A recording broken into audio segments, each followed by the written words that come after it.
Hi everyone, നമ്മളിന്ന് ഉണ്ടാക്കാൻ പോകുന്നത് വറുത്തരച്ച കടച്ചക്ക കറി. അതിനായി ഞാനിവിടെ ഒരു കടച്ചക്കയാണ് എടുത്തിരിക്കുന്നത്. കടച്ചക്ക ഞാനിവിടെ കഷ്ണങ്ങളാക്കി വെച്ചിട്ടുണ്ട്. ഇനി അതിലേക്ക് ഒരു മുറി തേങ്ങ ചിരകിയതും, ഒരു സ്പൂൺ മുളക് പൊടി, ഒരു സ്പൂൺ മീറ്റ് മസാല, ഒരു സ്പൂൺ മല്ലിപ്പൊടി, 3-4 ചെറിയുള്ളി,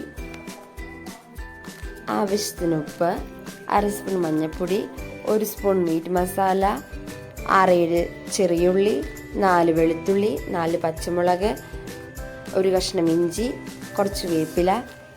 ഇത്രയുമാണ് കടച്ചക്കറിക്ക് ആവശ്യമായ സാധനങ്ങൾ.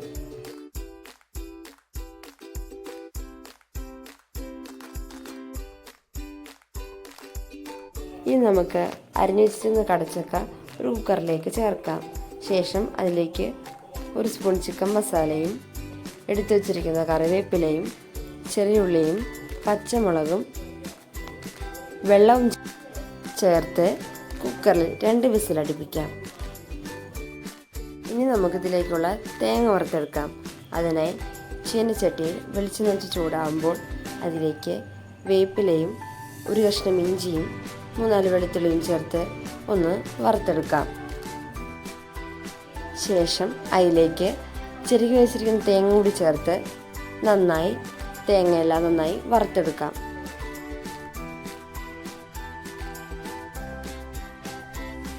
തേങ്ങയെല്ലാം നന്നായി വറുത്ത് വന്നിട്ടുണ്ട്. ഇനി നമുക്കിതിലേക്ക് എടുത്തു വച്ചിരിക്കുന്ന പൊടികളെല്ലാം ചേർത്ത് കൊടുക്കാം.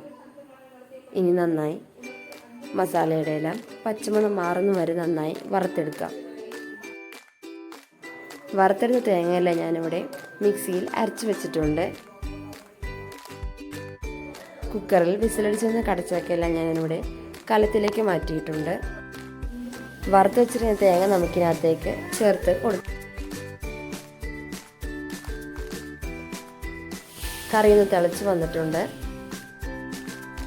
ഇനി നമുക്ക് കറിയിലേക്ക് വറവിടാം. അതിനായി ചീനച്ചട്ടി വെക്കുക. ചീനച്ചട്ടി ചൂടായതിന് ശേഷം അതിലേക്ക് കുറച്ച് വെളിച്ചെണ്ണ ഒഴിച്ചു കൊടുക്കാം. വെളിച്ചെണ്ണ ചൂടാകുമ്പോൾ അതിലേക്ക് കുറച്ച് കടുക് ചേർത്ത് കടുക് പൊട്ടി വരുമ്പോഴേക്കും അതിലേക്ക് എടുത്തു വെച്ചിരിക്കുന്ന വറ്റൽമുളകും കറിവേപ്പിലയും ചേർത്ത് നന്നായി ഇളക്കി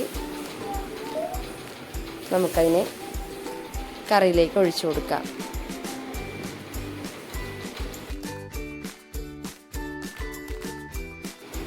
അങ്ങനെ സ്വാദിഷ്ടമായ വറുത്തരച്ച കടച്ചക്ക കറി തയ്യാറായി.